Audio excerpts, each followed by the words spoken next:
Good morning students, जय Shri Swaminarayan. Students, हम chapter 18 कर रहे हैं, reflection and rotational of symmetry. Okay, इस चैप्टर में हम कर रहे थे एक्सरसाइज 18B। उसमें हमने क्वेश्चन नंबर 3 तक जो क्वेश्चन है वो किए थे। आज हम उसमें बाकी के जो आगे के क्वेश्चन है उसको सोल्व करेंगे और उसके बाद हम चैप्टर नंबर 23 करेंगे, प्रोबेबिलिटी। तो अब हम करेंगे chapter number 18, exercise 18B। Exercise 18B, question number 4। Question number 4 में हमें दो क्वेश्चन दिए गए हैं यहाँ पर। फर्स्ट क्वेश्चन है उसमें, how many lines of symmetry does a rhombus have. यहाँ पर हमें पूछा गया है कि रोम्बस में लाइन्स ऑफ सिमेट्री कितनी होती है फर्स्ट क्वेश्चन में। तो यहाँ पर उसका आंसर आएगा, a rhombus have 2 lines of symmetry.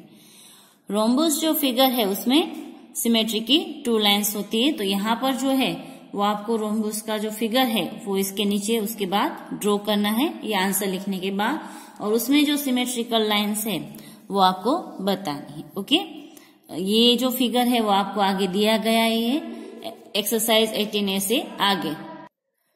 Question number 4 का जो सेकंड क्वेश्चन है वो है हमारा, what is the order of rotational symmetry of a rhombus. Rhombus में है वो रोटेशनल सिमेट्री कितनी होती है। तो उसका आंसर हमें ये होगा कि when we rotate the rhombus either by 180 degree और बाय 360 डिग्री। जो रोम्बस है उसको हम दो तरीके से रोटेशन कर सकते हैं, एक 180 डिग्री पर और दूसरा है वो 360 डिग्री पर। It looks the same. जब हम यहाँ पर उसको रोटेट करेंगे 180 डिग्री एंड 360 डिग्री तो वो सेम हमें दिखेगा।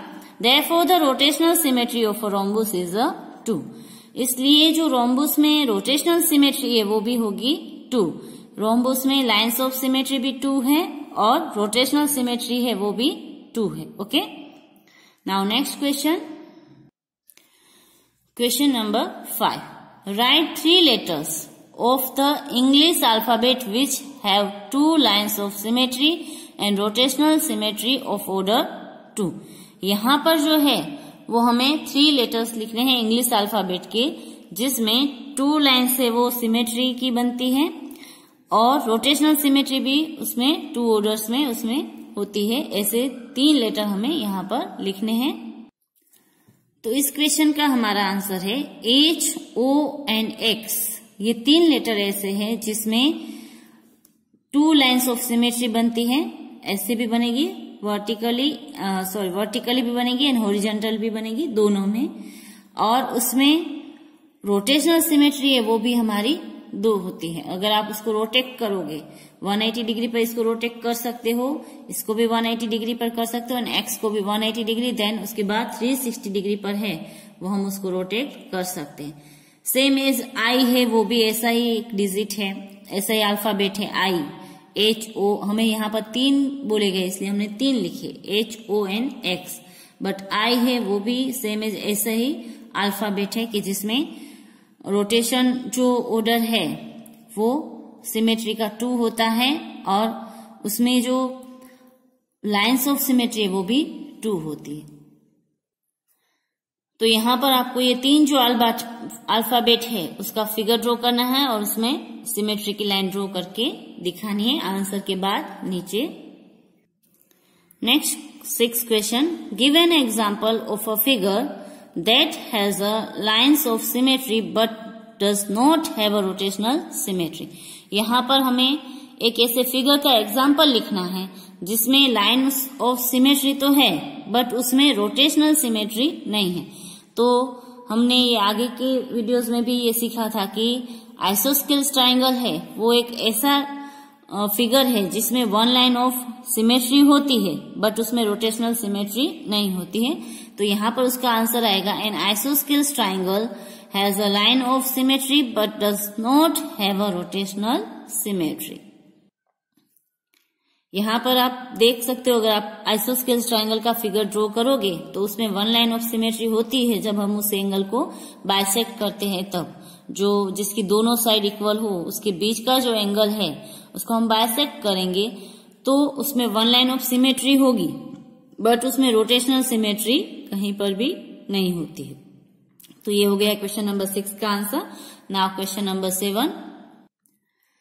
Question number 7, does every trapezium have a line of symmetry? क्या जो ट्रेपेजियम होते हैं उसमें लाइन ऑफ सिमेट्री होती है? तो no, every trapezium does not have a line of symmetry, only an आइसोस्केल trapezium has a line of symmetry. सभी जो ट्रेपेजियम होते हैं उसमें लाइन ऑफ सिमेट्री नहीं होती है। एक आइसोस्केल ट्रेपेजियम है, वही एक ऐसा फिगर है जिसमें लाइन ऑफ सिमेट्री बनती है।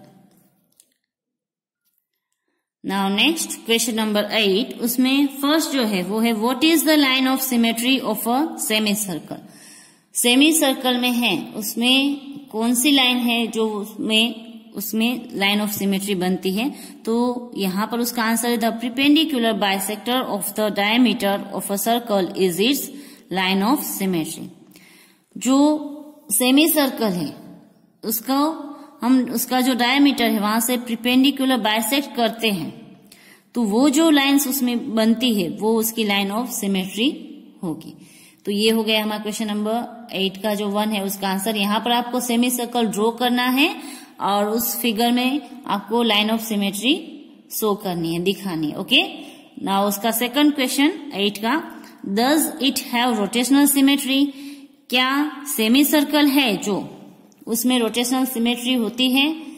तो नहीं, उसमें रोटेशनल सिमेट्री नहीं होती। अगर आप उसको किसी भी एंगल से आप उसको घुमाओगे, रोटेट करोगे, तो उसमें कहीं पर भी हमें सेम फिगर उसका दिखेगा नहीं, ओरिजिनल फिगर नहीं दिखेगा। तो उसमें कहीं पर भी रोटेशनल सिमेट्री नहीं होती है। तो उसका आंसर होगा no, a semi circle does not have any rotational symmetry as it fits itself only one during a complete rotation. जब हम उसका कंप्लीट रोटेशन करेंगे तभी वो सेम फिगर में हमें दिखेगा। उसके अलावा कहीं पर भी हम उसको किसी भी एंगल में रोटेट करते हैं तो वो सेम फिगर पर हमें नहीं दिखता है। तो उसमें जो है रोटेशनल सिमेट्री नहीं होती है सेमी सर्कल में। ओके, और यहाँ पर जो मैंने इसमें सभी क्वेश्चन करवाए, उसके जो आंसर करवाए, उसमें सभी में आपको आंसर ऐसे फुल लिखने हैं। सिर्फ यस और नो में आंसर नहीं लिखना है, या तो शॉर्ट में कोई भी आंसर नहीं लिखना है। जैसे क्वेश्चन हमारा 6 था कि give an example of a figure that have a line of symmetry but does not have rotational symmetry. तो इसमें सिर्फ आपको इतना आंसर नहीं लिखना है कि एन आइसोस्केल ट्रायंगल, पूरा का पूरा आपको आंसर इस तरह से डिटेल्स में सभी में लिखने हैं। ओके, क्वेश्चन नंबर 9, 10, 11, 12 है वो आपको होमवर्क में करने हैं। किस तरह से करने हैं वो मैं समझा देती हूँ। क्वेश्चन नंबर 9 है give an example of geometrical figure which has neither a line of symmetry nor a rotational symmetry.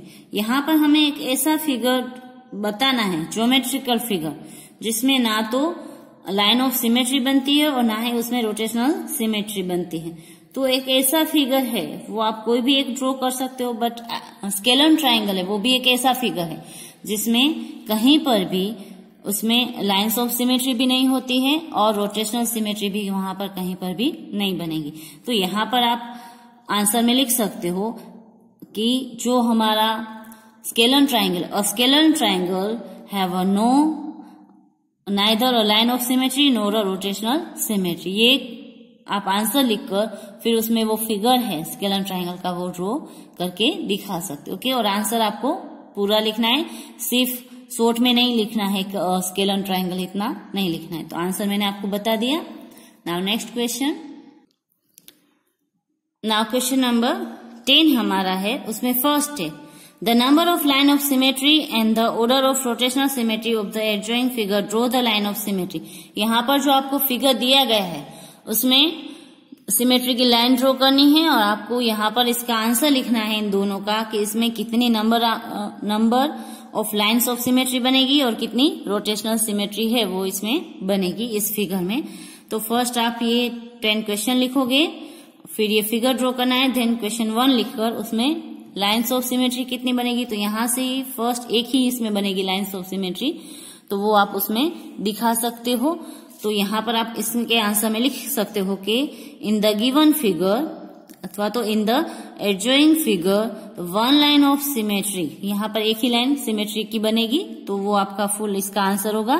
Then next उसका क्वेश्चन है the order of rotational symmetry. तो यहाँ पर आपको इसको मूव करके देखना है कि सेम ऐसा फिगर कब आपको दिखेगा 90 के एंगल पर, 120 के एंगल पर या तो 180 के एंगल पर, तो कहीं पर भी हमें सेम ऐसा फिगर देखने को नहीं मिलेगा। जब आप उसको पूरा रोटेट करोगे 360 डिग्री पर, तभी आपको सेम ऐसा फिगर मिलेगा देखने को। तो यहाँ पर हम लिख सकते हैं कि यहाँ पर जो ऑर्डर ऑफ रोटेशनल सिमेट्री है वो हमारी यहाँ पर होगी 0, एक भी नहीं होगी। तो यहाँ पर इसमें आंसर आएगा सेकंड में आपका, the order of rotational symmetry in this given figure is 0। Okay, इस तरह से आपको पूरा आंसर लिखना है। नेक्स्ट 11 क्वेश्चन नंबर 11 में है फर्स्ट, यहाँ पर आपको जो फिगर दिया गया है उसमें how many lines of symmetry does the given figure have, draw this lines. यहाँ पर इसमें कितनी लाइन्स ऑफ सिमेट्री होगी वो आपको ड्रॉ करके दिखानी है और उसका आंसर लिखना है। तो यहाँ पर इस फिगर में आप 2 लाइन से वो सिमेट्री की ड्रॉ कर सकते हो, एक यहाँ से बीच में से पूरी ऐसे, तो भी दोनों साइड का फिगर सेम होगा। देन एक यहाँ से ऐसे सीधे करोगे तो यहाँ पर आप लिख सकते हो कि 2 lines of symmetry in the given figure. ये जो फिगर है उसमें आप 2 लाइन से वो सिमेट्री की ड्रॉ कर सकते हो। देन नेक्स्ट उसका आंसर है,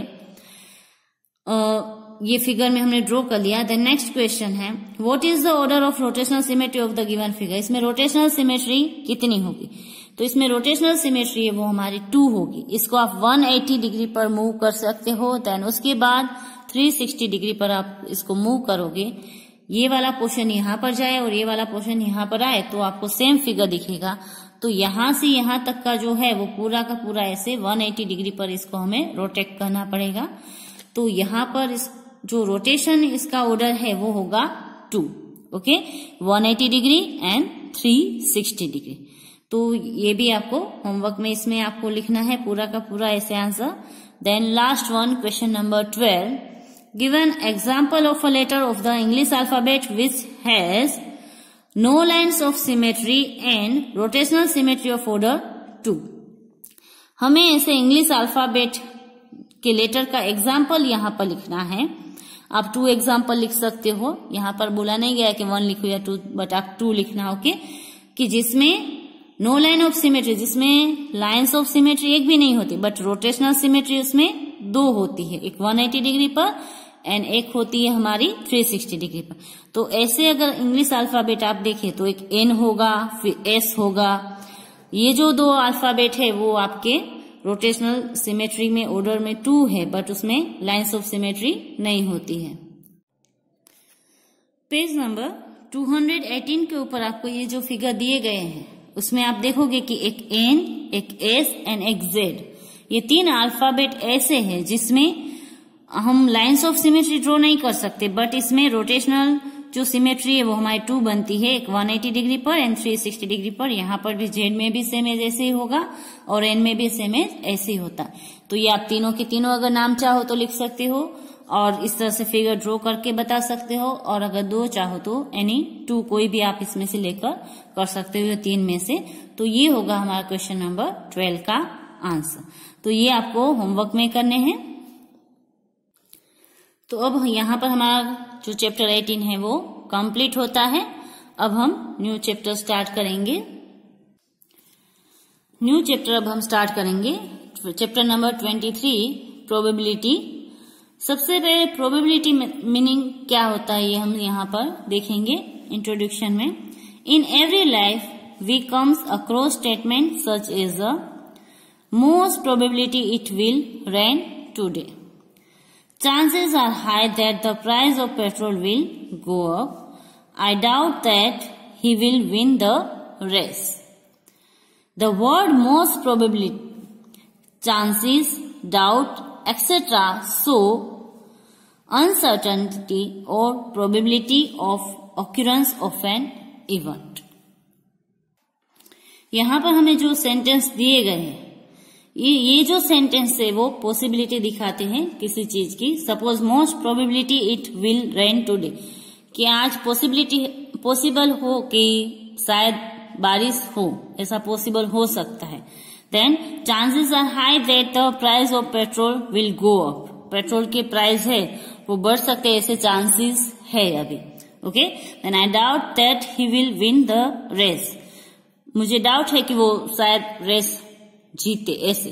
तो ये जो वर्ड है वो प्रोबेबिलिटी दिखाते हैं कि ऐसा हो भी सकता है, पॉसिबल है ऐसा, और ना भी हो सकता है, हो भी सकता है। ओके, तो ये जो वर्ड है वो सभी प्रोबेबिलिटी दिखाते हैं। Through out probability started with gambling, it is now used extensively in science, commerce, biological science, weather forecasting, etc. ये जो प्रोबेबिलिटी है वो स्टार्ट तो हुआ था गैम्बलिंग से, मतलब कि एक जुए की तरह स्टार्ट हुआ था, बट अब वो जो है वो साइंस में यूज होता है, कॉमर्स में भी यूज होता है, बायोलॉजिकल जो साइंस है, देन वेदर फोरकास्टिंग है, उस सभी में ये जो प्रोबेबिलिटी है उसको हम यूज करते हैं। ओके,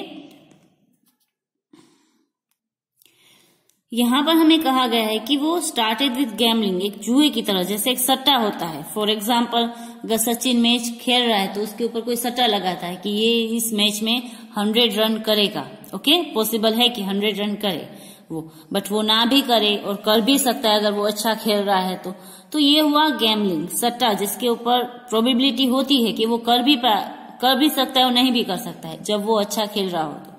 तो गैम्बलिंग की तरह वो स्टार्ट हुआ था, समझ में आया? तो प्रोबेबिलिटी मतलब ये होता है कि पॉसिबल हो भी सकता है और नहीं भी हो सकता है।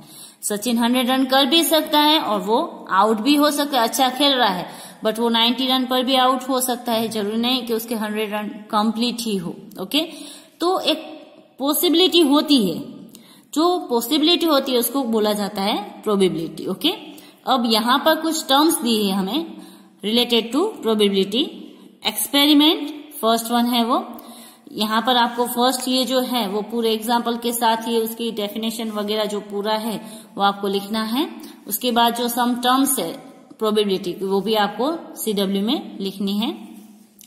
Experiment and operation which can produce some well defined outcomes is called an experiment.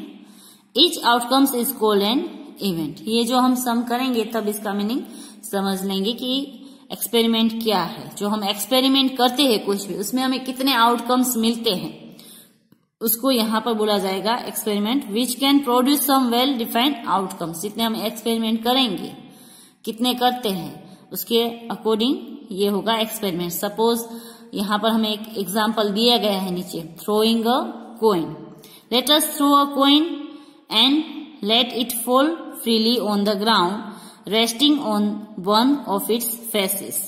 On the upper face it will show either head or tail. यहाँ पर throwing a coin, हम जो coin को throw कर रहे हैं वो होगा हमारा एक्सपेरिमेंट। अब हम उसको कितनी बार थ्रो कर रहे हैं वो एक्सपेरिमेंट का टाइम्स होगा, कि हम उसको 1 टाइम्स कर रहे हैं, 2 टाइम्स कर रहे हैं, कि 3 टाइम्स कर रहे हैं। ओके, तो ये जो थ्रोइंग अ कॉइन्स है वो होगा हमारा एक्सपेरिमेंट। उसमें से हमें आउटकम्स मिलेगा कि जब वो जमीन पर गिरेगा कॉइन, तो हमने उसको थ्रो किया, जमीन पर गिरा, तो उसका जो फेस होगा हमारी तरफ, या तो वो हेड होगा या तो टेल होगा। तो यहाँ पर जो है वो हमें आउटकम्स 2 मिलेंगे, या तो हेड या तो टेल। और उसमें जो आउटकम्स मिलते हैं उसको बोला जाता है इवेंट। देन है random experiment, an experiment in which all possible outcomes are known and the exact outcomes can not be predicated in advance is called an random experiment. Okay, तो रैंडम एक्सपेरिमेंट है वो भी आपको इसकी भी definition लिखनी है। फिर है trial. By a trial we mean performing a random experiment.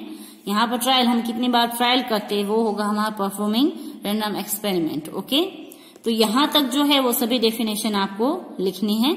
उसके बाद जो एक्सपेरिमेंट करते हैं वो मैंने आपको समझाया कि फर्स्ट एक्सपेरिमेंट हमने किया कि एक कॉइन को हमने थ्रो किया, तो जब वो जमीन पर गिरता है तो ऊपर हमें या तो एच मिलेगा हेड या तो टेल, तो इसके आउटकम्स हमें 2 मिलेंगे। ओके, सॉरी 2 में से 1 मिलेगा, या ये टोटल उसके आउटकम्स होंगे 2, या तो हेड हो सकता है या तो टेल हो सकता है, बट उसमें से हमें मिलेगा तो एक ही, या तो एच मिलेगा या तो टेल, मतलब कि टेल मतलब टी मिलेगा। Okay,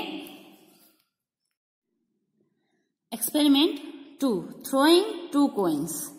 Clearly, in throwing 2 coins, all possible outcomes are 2 heads, 2 tails, head on the first coin and tail on the second, then tail on the first coin and head on the second.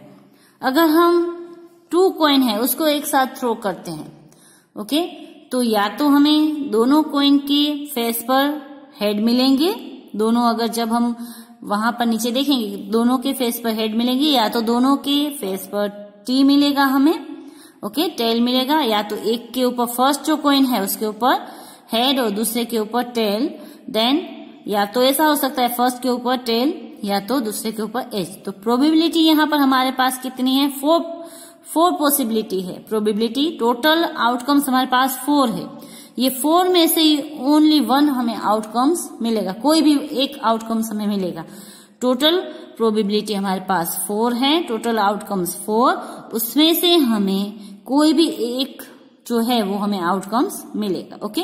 Then experiment 3, throwing a dice जो हम खेलते हैं, जिससे सांप सीढ़ी वगैरह हम खेलते हैं, वो डाइस को जब हम थ्रो करते हैं तो उसके ऊपर टोटल 6 नंबर होते हैं, उसके 6 फेसेस होते हैं, तो each one of which is a square, उसमें 6 फेसेस हैं सभी स्क्वेयर के ऊपर, और उसके ऊपर ये नंबर लिखे हैं 1 2 3 4 5 6, तो उसमें हमें टोटल 6 आउटकम्स मिलेंगे, कोई भी या तो 1 मिल सकता है, या तो 2, या तो 3, या तो 4, या तो 5, या तो 6, तो उसमें टोटल आउटकम्स हमें 6 मिल सकते, इससे ज्यादा हमें नहीं मिलेंगे, इसके अलावा और कोई भी आउटकम्स हमें नहीं मिलेगा।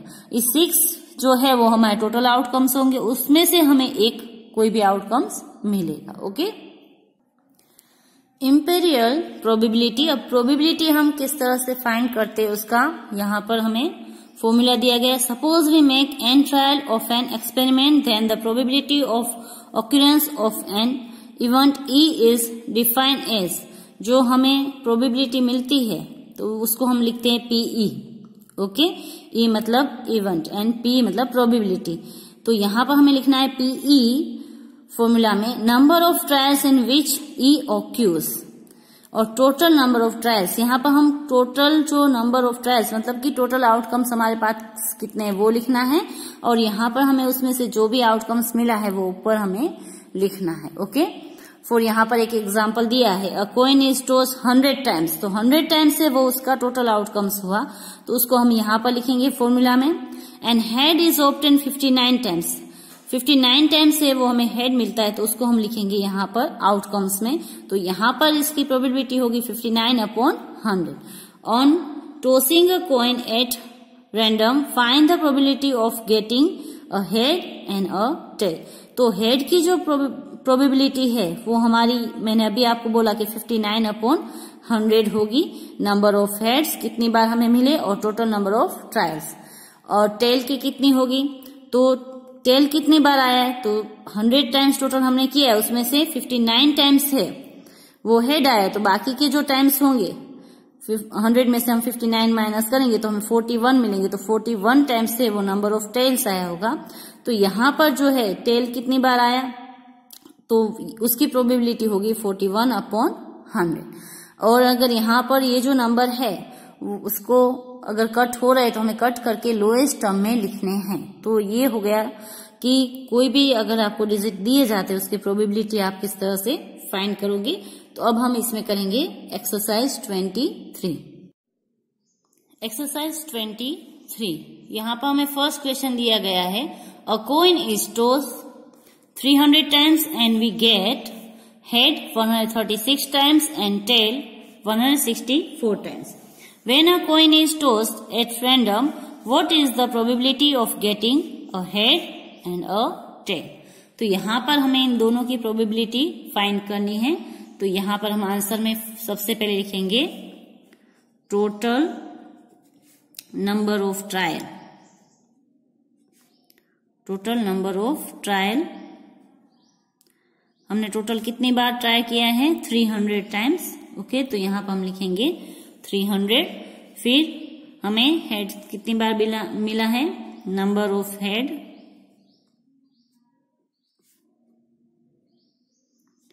तो वो हमें मिला है 136 time, okay. Then number of tail is 164 times.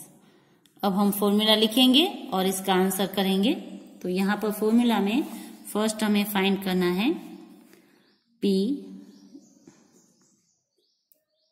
Getting a head. Head हमें कितनी बार मिला वो हमें फाइंड करना है। तो यहां पर हम फॉर्मूला लिखेंगे नंबर ऑफ हेड्स अपॉन में लिखेंगे हम टोटल नंबर ऑफ ट्रायल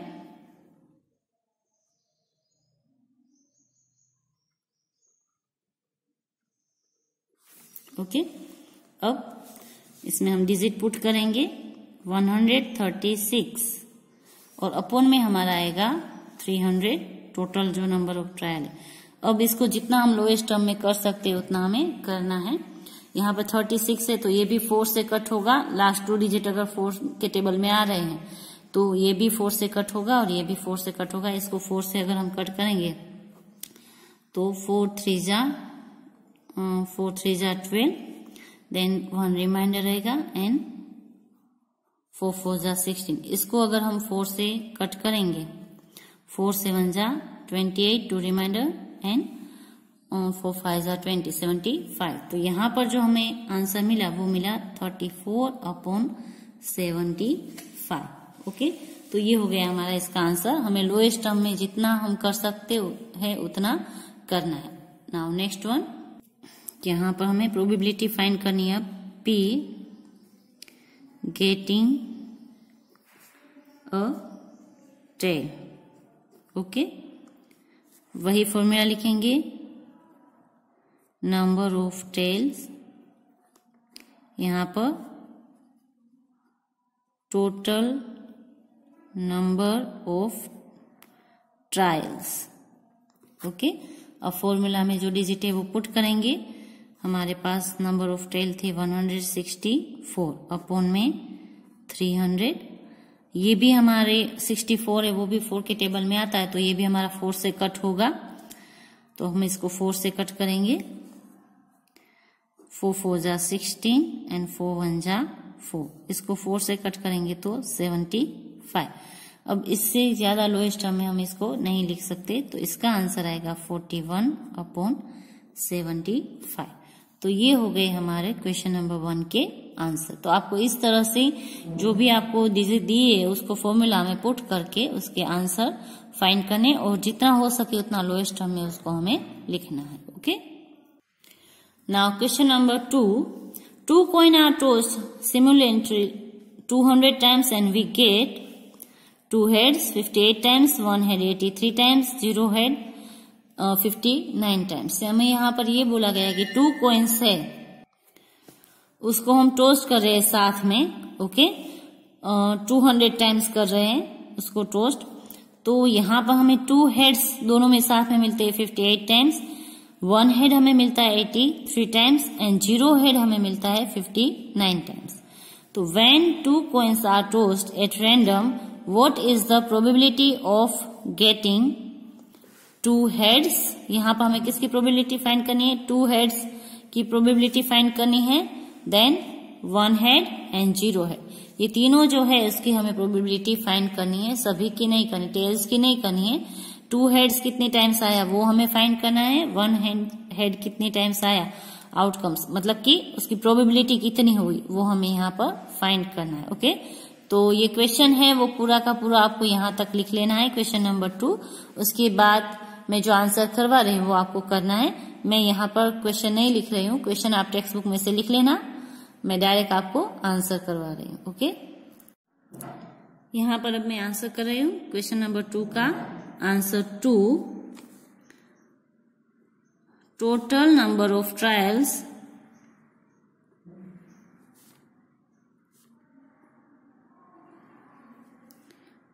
वो हमने टोटल नंबर ऑफ ट्रायल्स किया था टोटल 200 टाइम्स, तो यहाँ पर हम लिखेंगे 200 टाइम्स। ओके, अब उसमें से जो हमें 2 हेड्स मिले, ओके, वो कितनी बार मिले, number of 2 heads, number of 2 heads 58 times. फिर हमें लिखना है नंबर ऑफ वन हेड्स हमें कितने टाइम्स मिले? 83 टाइम्स। और एक भी बार हेड नहीं आया हो, ऐसा कितने टाइम्स हुआ है? Number of zero head. आप जीरो भी लिख सकते हो और ऐसे भी जीरो आप शो कर सकते हो। जीरो हेड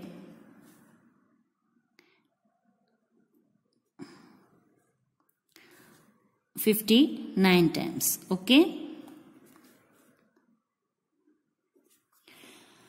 तो यहां पर हमें ये सब लिख लिया कि टोटल नंबर ऑफ ट्रायल्स कितने हैं, नंबर ऑफ 2 हेड्स कितनी बार मिला है, 1 हेड्स कितनी बार मिला है एंड 0 हेड्स कितनी बार मिला है। अब हम एक एक का आंसर करेंगे। फर्स्ट वन हमें ये फाइंड करना है कि 2 हेड्स है वो हमें कितने टाइम्स मिला है। तो यहां पर हम लिखेंगे फर्स्ट करके गेटिंग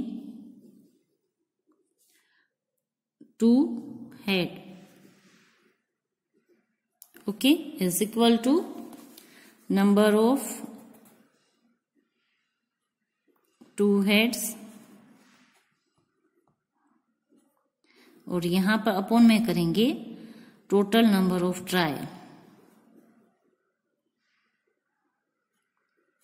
यहां पर सभी में आपको फॉर्मूला कंपलसरी लिखना है। कभी भी सम करते हो तो डायरेक्ट आंसर नहीं करना है। ओके, फर्स्ट आप फॉर्मूला लिखोगे, उसके बाद ही आप उस क्वेश्चन का जो आंसर है वो लिखोगे। यहां पर हमें मिले total number of 2 heads 58 times upon में 200। ये जो है वो दोनों यहाँ पर इवन नंबर है तो ये 2 से हम कट कर सकते हैं। तो इसको 2 से कट करेंगे तो 100 आएगा, इसको 2 से कट करेंगे तो 29 2 जा 58। तो इसका आंसर हमें मिलेगा 29 अपॉन 100। ओके, ये हो गया हमारा फर्स्ट वन का answer. Now second one, getting, अब हमें फाइंड करना है कि 1 हेड्स हमें कितने टाइम्स मिला है, वो is equal to number of 1 head और अपॉन में करेंगे total number of trials. Okay, तो यहां पर अब नंबर ऑफ हेड हमें 1 हेड कितने टाइम्स मिला है? 83 टाइम्स। अपॉन में करेंगे हम 200। तो यहां पर जो है ये ओड नंबर है और ये इवन नंबर, तो यहां पर कट नहीं हो सकते, तो हमें ऐसे ही इसका आंसर छोड़ देना है, यही इसका आंसर होगा। नाउ थर्ड वन, अब हमें इसमें फाइंड करना है कि 0 जो हेड है वो कितने टाइम्स हमें मिले, उसकी प्रोबेबिलिटी हमें लिखनी है। तो P गेटिंग 0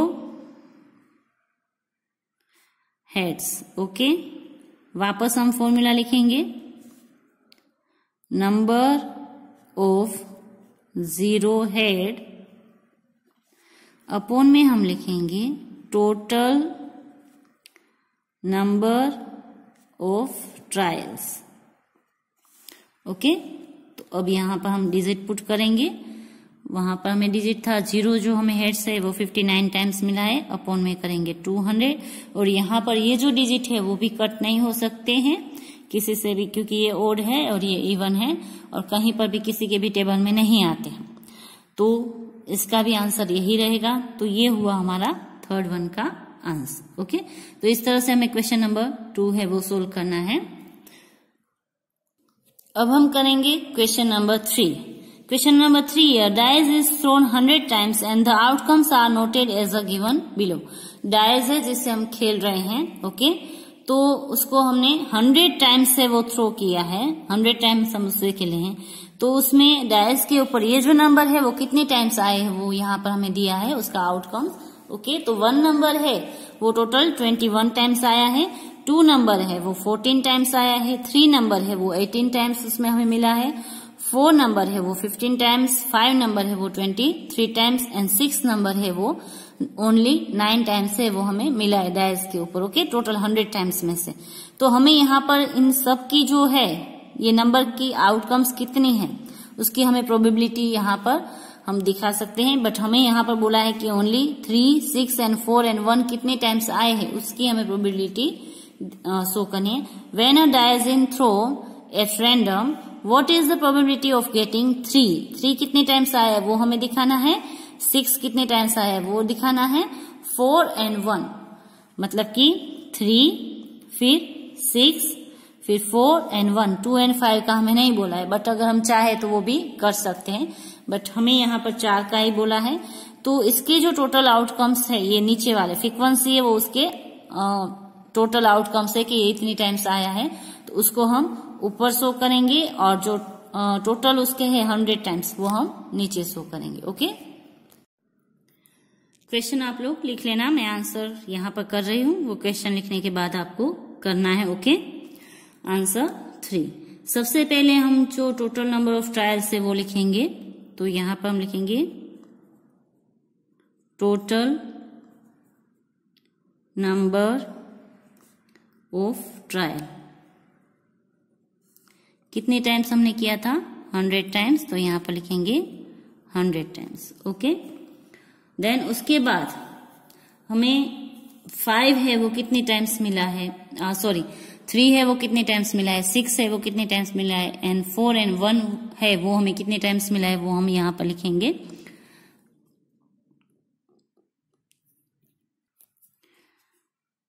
तो फ्रीक्वेंसी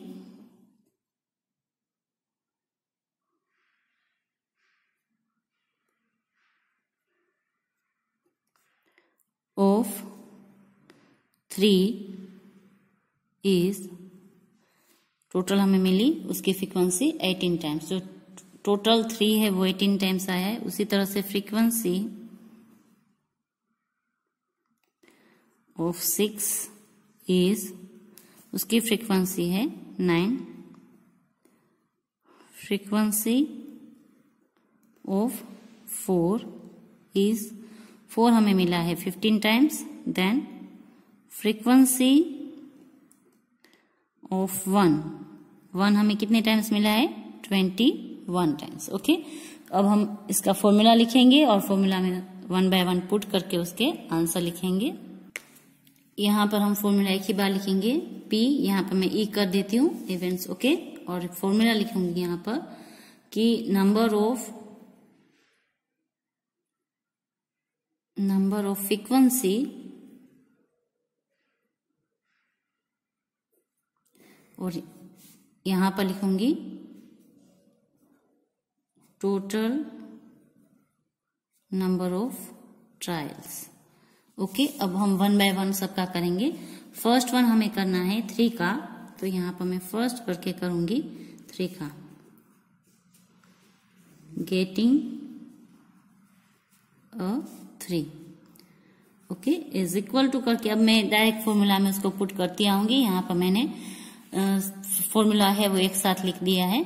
तो 3 की जो हमारी फ्रीक्वेंसी है वो हमें मिली थी 18, तो 18 और टोटल हमारे आउटकम से उसका टोटल हमारे नंबर ऑफ ट्रायल से 100, तो यहाँ पर मैं करूंगी 100। अब ये जो है वो दोनों इवन नंबर है, तो इसको हम कट करेंगे, 9 2 ज़ा 18 एंड 52 ज़ा 100, तो यहाँ पर हमें इसका आंसर मिलेगा 9/50। ओके, अब नेक्स्ट वन हमें करना है सेकंड, गेटिंग अ 6 हमें कितने टाइम्स मिला है वो, तो 6 हमें मिला था 9 टाइम्स, तो 9 अपॉन हम करेंगे 100। अब ये तो कट नहीं हो सकता है, 9 है वो और 100 एक दूसरे से कट नहीं होंगे, तो उसका आंसर हमारा यही रहेगा। ओके, नाउ थर्ड वन है हमारे पास, गेटिंग अ 4 हमें कितने टाइम्स मिला? ओके, तो 4 जो है वो हमें टोटल मिला है 15 टाइम्स, तो 15 अपॉन 100 करेंगे, और यहाँ पर ये जो नंबर है वो दोनों हम 5 से कट कर सकते हैं, 5 3 ज़ा 15 एंड 25 ज़ा 100, तो इसका जो आंसर है वो हमें मिलेगा 3/20। ओके, जितना लोएस्ट टर्म में हम लिख सकते हैं उतना हमें लिखना है, और अगर कट नहीं होता है तो हम ऐसे ही उसको छोड़ सकते हैं। Now next one, last one सबसे, अब हमें ये लिखना है कि हमें 1 कितने टाइम्स मिला है, getting a 1 is equal to 1 हमें मिला है 21 टाइम अपॉन में 100, तो यहाँ पर ये जो नंबर है वो भी हमारे कट नहीं होंगे, तो इसको हम ऐसे ही छोड़ देंगे, जो भी हमारा क्वेश्चन है उसमें जो हमने डिजिट पुट किए हैं तो ये किसी से भी कट नहीं हो रहे, तो इसको हम लोएस्ट टर्म में नहीं लिख सकते। ओके, तो ये हो गया हमारा क्वेश्चन नंबर 3 का आंसर। अगर आप चाहो तो इसमें बाकी के जो 2 नंबर है 2 और 5 उसका भी कर सकते हो, बट हमें यहाँ पर 4 का बोला है तो हमने 4 का किया। 2 और 5 का भी सेम एज आप ऐसे ही कर सकते हो। ओके, नाउ क्वेश्चन नंबर 4 जो इस एक्सरसाइज का लास्ट क्वेश्चन है। क्वेश्चन नंबर 4 हमारा, in a survey of 100 ladies it was found that 36 like coffee while 64 dislike it. Out of these ladies, one is chosen at random. What is the probability that the chosen lady like coffees and dislike coffees?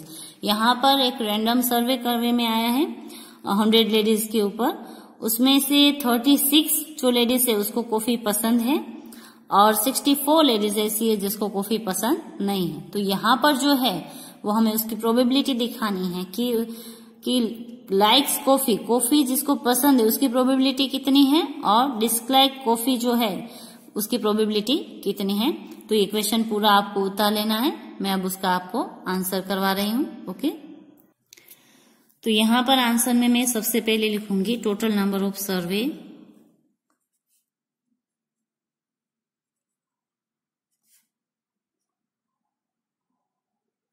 Total कितने ladies के ऊपर किया है 100 ladies. Okay, तो ये यहाँ पर हमें ये मिला। अब उसके बाद नंबर ऑफ लेडीज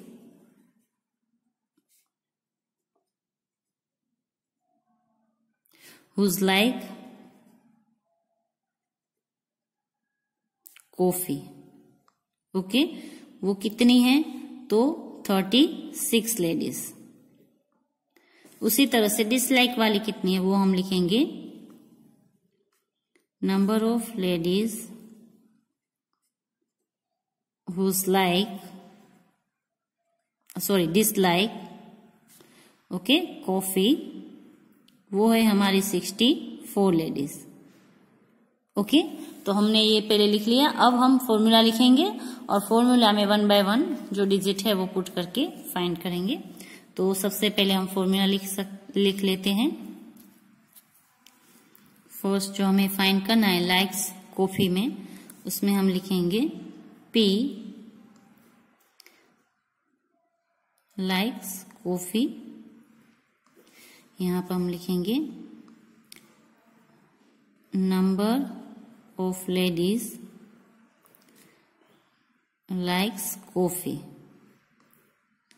ओके, अब नीचे लिखेंगे हम टोटल नंबर ऑफ लेडीज। तो यहाँ पर नंबर ऑफ लेडीज कितनी है जिसको कॉफी पसंद है वो है हमारे 36, अपॉन में हम करेंगे 100।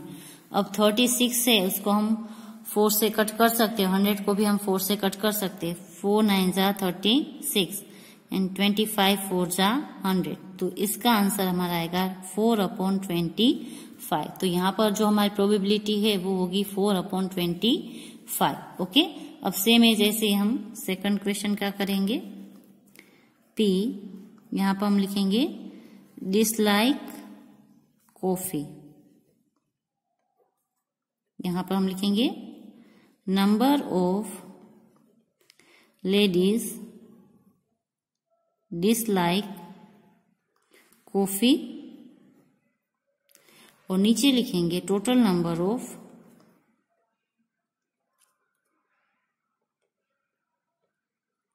लेडीज। ओके, अब हम इसको पुट करेंगे फॉर्मूला में।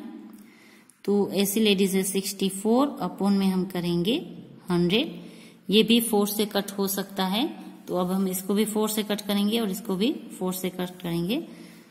16 4 जा 64 होता है और यहाँ पर होगा 25। अब ये जो 2 डिजिट है वो किसी से भी कट नहीं होंगे, तो इसका आंसर आएगा 16/25।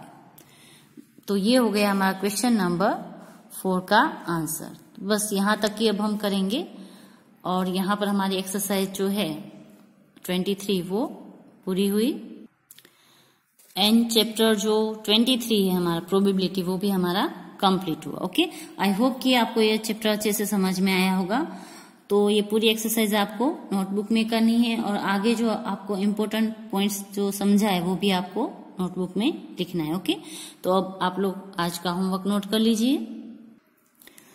तो आज का आपका होमवर्क है चैप्टर 18 एक्सरसाइज 18B, जिसमें मैंने आपको दिए क्वेश्चन नंबर 9, 10, 11 एंड 12, वो आपको होमवर्क में करने हैं। उसके अलावा चैप्टर 23 जो अभी हमने किया उसका जो एग्जाम्पल है 1 to 4, ओके, वो आपको लिखने हैं जो पेज नंबर 180 पर दिए। तो ये इतना आपको होमवर्क में करना है।